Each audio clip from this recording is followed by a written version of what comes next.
Welcome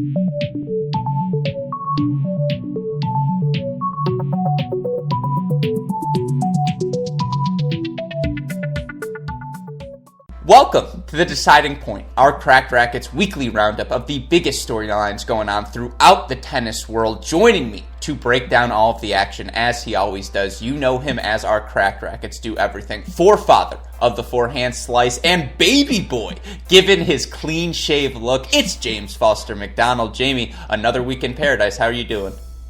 I'm all right. Yeah, thanks for calling out. Look, I just needed a change. Okay, that's kind of what 2020 is, right? I just get bored. I needed a bit of a change. Now, I didn't go clean shaven all the way because then I actually would look 16. But yeah, this is good enough. This is good enough for me.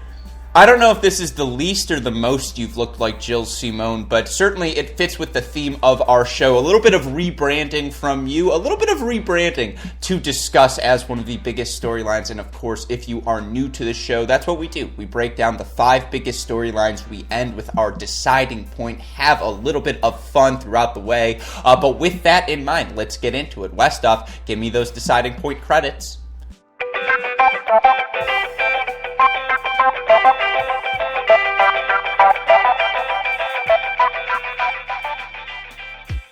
All right, Jamie, I think the topic we have to begin with is the question that all of us tennis fans have on our minds, and it's, what will this 2021 season even look like? We still don't have a lot of details from either the ATP or WTA on what the schedule will be. Of course, we did learn a big piece of information this week as we learned Tennis Australia has made an agreement with the Australian government. The 2021 Australian Open is a go, and it's going to start on February 8th. Now, some of the other key details we learned: players are going to need to travel to Australia on either January 15th or 16th so that they can quarantine for 2 weeks. They are going to be allowed to train with one other person, and I want all of you listeners to hold that thought as well, as we'll get back to that a little bit later. But they will be allowed to train for 2 weeks. There will be a warm-up event that starts February 1st, similar to the way the Western and Southern and US Open were scheduled, and then we will get into the action in Australia on the 8th. Now, Jamie, even before we get into more details, what do you think of this decision? Does it surprise you at all? No, I mean, this is somewhat in line with what we were speculating for a while. A minor delay, something being pushed into February, is something that's been talked about for quite a while right now. So glad that we have it confirmed on the book so people can start to plan around it. But yeah, I mean, hopefully we're able to hold to this schedule, right? I mean, I think realistically, if it only gets pushed back a couple of weeks, at the end of the day, that's not that big of a deal, right? It's not encroaching on another major in the schedule. So to me, this is a win-win if it happens to work out. So here's the problem with the scheduling, is that February, March, January, those 3 months, I don't know why I went in that order, but they all got to play their events last year, right? If you were Acapulco, if you were Dubai, Doha, your event was played.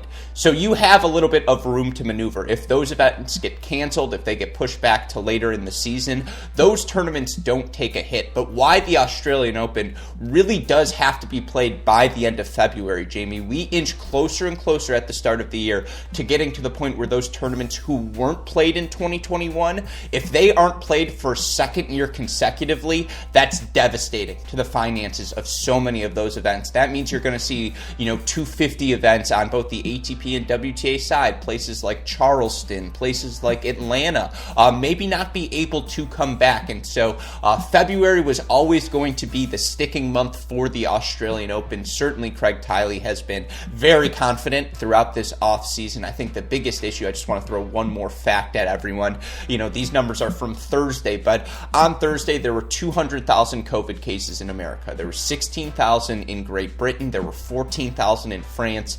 There were 11 in Australia. So the government does not mess around there. And to even get the concession of, hey, we're going to waive our travel restrictions, we're going to bring the players in, that's a huge victory for professional tennis. But, it still begs the question, Jamie, if you're a player ranked outside the top 50, if you're the 80th, 90th, 100th player in the world, do you go to Australia, have to sacrifice, over a month of your season? Or do you maybe spend 6 weeks in South America, North America, playing challengers in the 250 clay events there? I think it's going to be a really interesting start to the 2021 season. Yeah, there's some people that are going to have tough decisions. I think realistically, if you're in a spot to make that work, obviously any player who's on the edge there is going to try to make it work in Australia. There's just such an opportunity there that you're not going to want to miss out on. But yeah, realistically, if it's looking like it's just not going to be worth it to commit to, that many weeks, I mean, that's quite a process, having to commit already to that travel, then the quarantine period, then the tournament itself, especially if you don't go far in that tournament. That's really unfortunate, and you might be missing out on a lot of other tennis you could be playing. So it's a valid point, but realistically, I think if you've got a good shot to compete there, I don't see any reason why you wouldn't go through with it. Yeah, the flip side is Tennis Australia planning to offer the entire purse, so $100,000 potentially pre-tax for a first-round exit. I mean, that is a big incentive to fly down to Australia. But some of the other details get us into our second point here, Jamie. We just mentioned there the full prize money, some of the other things that are going to be in place. Again, these players are going to have to be down there January 15th or 16th to quarantine for 2 weeks. That is not going to be waived by the Australian government. They are firm on that policy, but as a concession to these players who we know they demand concessions, tennis players, very, very needy, but they're going to be allowed to train with one other during that 2-week quarantine period. They're going to be allowed 5 hours of outdoor activity. That's 2 hours on court, 2 hours in the gym, 1 hour to eat. The only places they're going to be allowed to go is the hotel and the Tennis Australia facilities they have for them to train. So I suppose Melbourne Park, the Australian Open courts. And again, they're going to be tested 5 times. All of this is to say, over the past 9 months, Tennis Australia has put together a plan to try and execute the slam, and credit to them for having that plan, now trying to leave it in place. But it brings up a very interesting question, Jamie, because if we know anything about tennis players, we know they can be a little bit petty. We know they are certainly very, very competitive with one another, and the prospect of being stuck with the same person to train for 2 weeks is very, very interesting. I know we are all looking forward to the pairings. I'm going to ask a 2-part question for you, Jamie. A, who is the hitting partner person you would want to be stuck with? B, give me the ideal pairing you are looking for. It can be ATP, it can be WTA. Name one pairing you would like to see as a quarantine couple in Australia. All right. Well, I'll start with who I would choose. I think for me, I think it's Daniil Medvedev. I mean, because especially if you're going to be playing with one person, that guy can do it all. You can go in and be like, hey, Daniil, today for the first 30 minutes, I need you to play like a slap so I can get used to that. This, I need you to play like a push. Yeah, it's like you could tell the guy to do anything and he'll do it. So as long as he's willing to work with you, I think that's a phenomenal one. And yeah, he can throw in the janky hacks, but also he can get you in a great rhythm, right? If you're like, hey, I need you to not miss a ball for 10 minutes, that's just somebody you want to be hitting with and preparing you for competition. So I think Daniil Medvedev is my pick there. Now, it's a really good pick. Let me just jump in on that as well, because hey, great shot to you. I think an equivalent of that would be Alex de Minaur, who is just like, hey, are we going to grind for 2 hours? Am I 1,000% certain I'm going to be worked out to a T? I'm not going to need to spend any more than 2 hours on the court today. And then, we've learned a little bit more about him through these past 9 months as well. Pretty funny, pretty laid back. That's probably my pick on the men's side. On the women's side, by the way, I'm taking Sabalenka, because 2 weeks with Sabalenka, I just want to be like, who are you? Like, what do you do when you're not on the court? Because I'm fascinated by her. So that would also be my pick. And then talk about someone who's got a ton of racket talent. I think that could be really fun. Yeah, that could be a fun one. Well, for my ideal pairing, this seems a little bit unfair, but I don't care who is on the other side of it. But I want somebody to be warming up with Sara Errani at all points, just so I can have video of it, because she's going to freak out and get super pissed regardless of who it is. The person on the other side is going to get a great hitting session, and let's be honest, you're going to get the same ball over and over and over. That's phenomenal. You're going to get your rhythm on those courts, and then you get to practice just hitting Mach 5 off of the return. So listen, to me, that's the ideal pairing, and I have to see the video of it, because that's just going to be so funny. We talk about you, only undefeated high school tennis coach in Missouri State history. Hey, great shot. But of course, I could see you coaching Sara Errani. That pairing lasts a week. She's like, you're going to hit another forehand slice at me. She's like, just go. She's like, this is over. But no, I think that's a really fun pick. In terms of a dynamic duo, I mean, I would love to see a Sasha Bublik-Kyrgios practice session, just because, what do they do? 2 hours, you put is it like a 3-hour underhand serve session? It just gets creative. It gets interesting. Or maybe you put the most rigid person. Maybe you put I don't know, I don't know if he's actually rigid, but like Paolo Lorenzi and Nick Kyrgios. That's the odd couple. 2 weeks of them together. What happens? Your guess is as good as mine. So that could be certainly a very fun one. But of course, there will be plenty more information. Who's going to be playing Australia? What will that look like? We will talk about it more throughout this offseason. Let's move to our next point now, Jamie, and we're going to switch gears here. We talk a lot of pro tennis on this show, but of course here at Cracked Racquets, we love ourselves some college tennis, and I know college tennis fans across the country so excited for the fact that we will have an ITA Kickoff Weekend. We will have a national indoors, and of course, to set things off, we will have a kickoff draft. And of course, here at Cracked Racquets, we did our ITA mock draft. All of you can find that on our YouTube channel. You can find the podcast version on the Great Shot podcast feed. But of course, this is one of the most fun events. The fact that these teams get to pick where they go, get to pick who they play. You would love to see that incorporated in every sport, and that they have it in college tennis. Just a beautiful feature. Jamie, your thoughts on the kickoff weekend draft? Your thoughts on just the college tennis season starting up in January? Yeah, I mean, look, bottom line, I think I speak for pretty much everyone at Cracked Racquets. We're just so pumped, right? Because it is looking like this is going to be what we're going to have to primarily watch. I say have to, like it's a bad thing, but this is what we're going to have to watch in January when it comes to this sort of level of tennis. So, look, it's a fun switch of pace. Obviously, I'm not going to go into the points. You guys spent a couple hours going very in-depth on the mock draft, which was a ton of fun to watch, I will say. It's phenomenal stuff. But, yeah, it's such a cool dynamic that they get to do that, and it adds just another level of gamesmanship to college tennis, which is already rife with it. So, look, I think it's a phenomenal thing. It's going to be a ton of fun to watch and see how it all plays out throughout the month.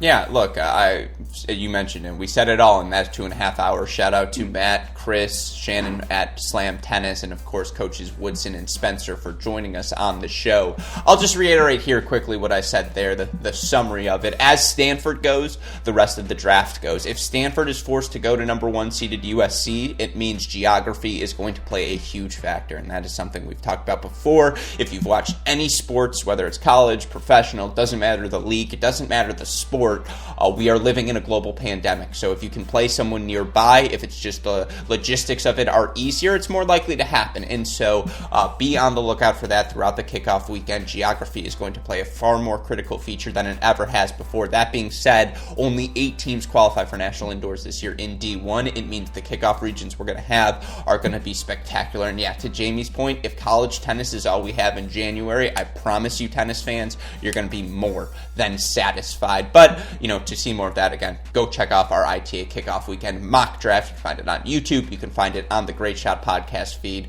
Let's switch gears here now to the thing we alluded to in our opening, Jamie. It's not just you who's doing a little bit of rebranding this week. The WTA announcing the launch of their comprehensive new rebrand, of course. It is a couple of different components to it. There's a brand new logo. There's a renovated tournament schedule. There's a renovated nomenclature for the tournaments. They have finally synchronized with the ATP Tour, decided on going 250s, WTA 1000s, WTA 500s, just WTA 125 nows. Although I will note that for the WTA, the 250s do not give 250 points. The 125s don't give 125 points. It's just about getting the nomenclature aligned. And honestly, that's fine with me, because if you ask any casual tennis fan, hey, how many points do you get for winning an ATP 250 quarterfinal? They'll be like, huh?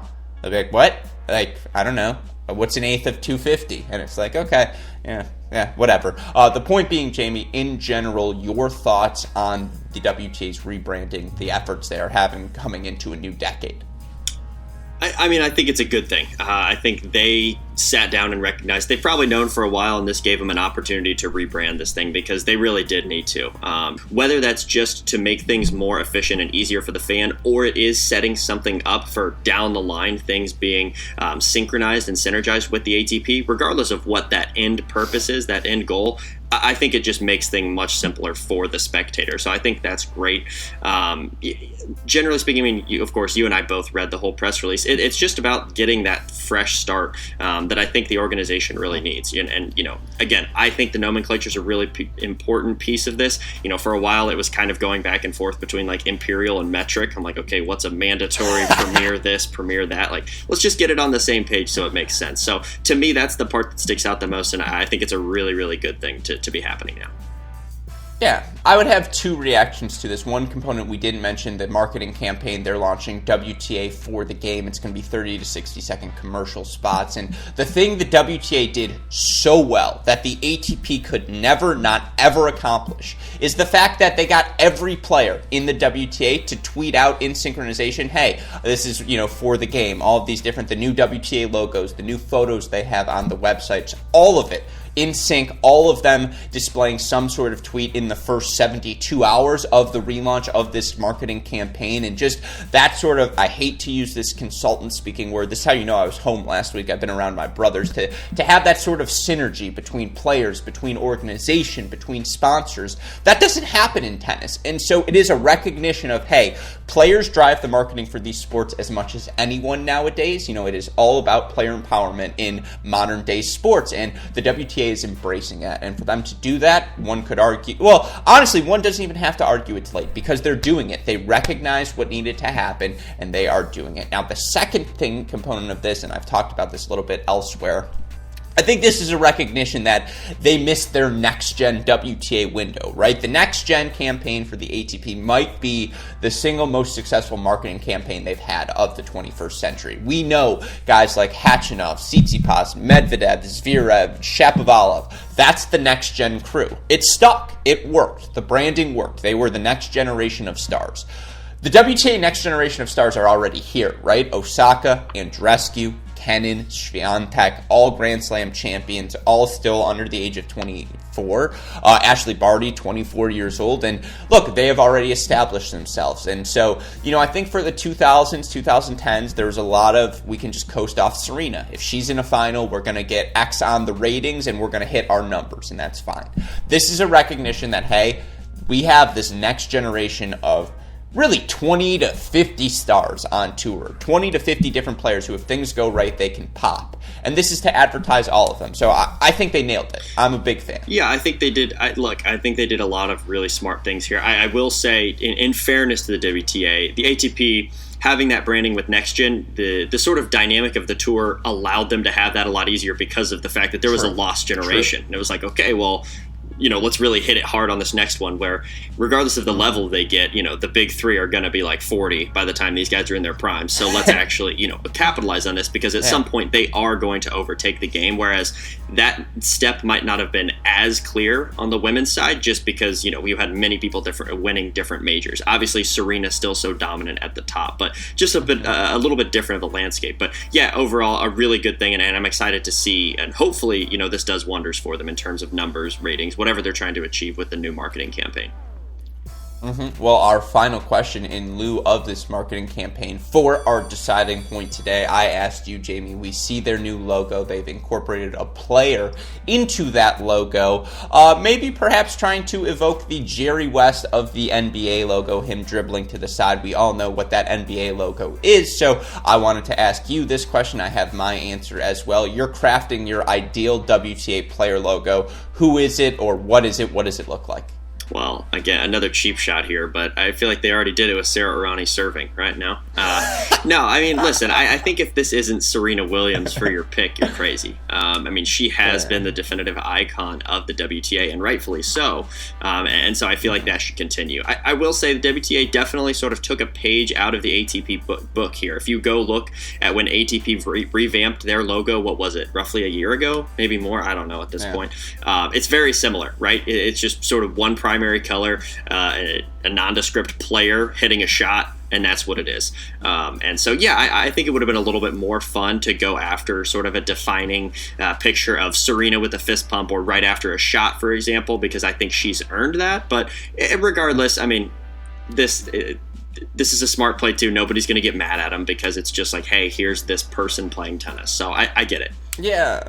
But what, did they go to the generic trophy store? Or they're just like, give me tennis players Basically. serving? Like, it's got to be, and I'm considering standing up to do it, but it's got to be like the Serena crouched, like the, come on, like, we all know the thing. It's got to be that. That is the image of the WTA. That is what you think about when you think about the power of these athletes, and just, again, their tenacity, their drive. It's that is the image that comes to my mind. There would have just, everyone would have been happy with that. If you call Serena Williams the logo from here on in, I think that's worthy of her status. She is the face of WTA tennis. She is the greatest women's tennis player, maybe the greatest tennis player, period, we have ever seen. So yeah, I agree with you. I just think opportunity missed. You could have had really fun with this logo, some sort of fist pump, maybe like a curled something. Who knows? They could have done that. See how I showed off the bicep and there was nothing there? That's why I wouldn't be the logo. Yeah, exactly. Let me hollis through the guns. But yeah, it's that I agree with you. I think that overall, really, really good job by the WTA. Certainly, we could have had even more fun. But those are the biggest stories in tennis over this past week. Of course, again, we are in off-season mode, so we will continue to focus on all of the things we think will be influential heading into this 2021 season. And of course, if you have missed anything from the past week, be sure to go check out our website, crackrackets.com. But with that in mind, for my wonderful co-host James Foster McDonald, our super producer Daniel Westoff, and all of us here at Cracked Rackets, I'm your host Alex Gruskin. You've been watching another edition of The Deciding Point. We hope you all had a wonderful week, and we will see you all next time. Thanks, everyone.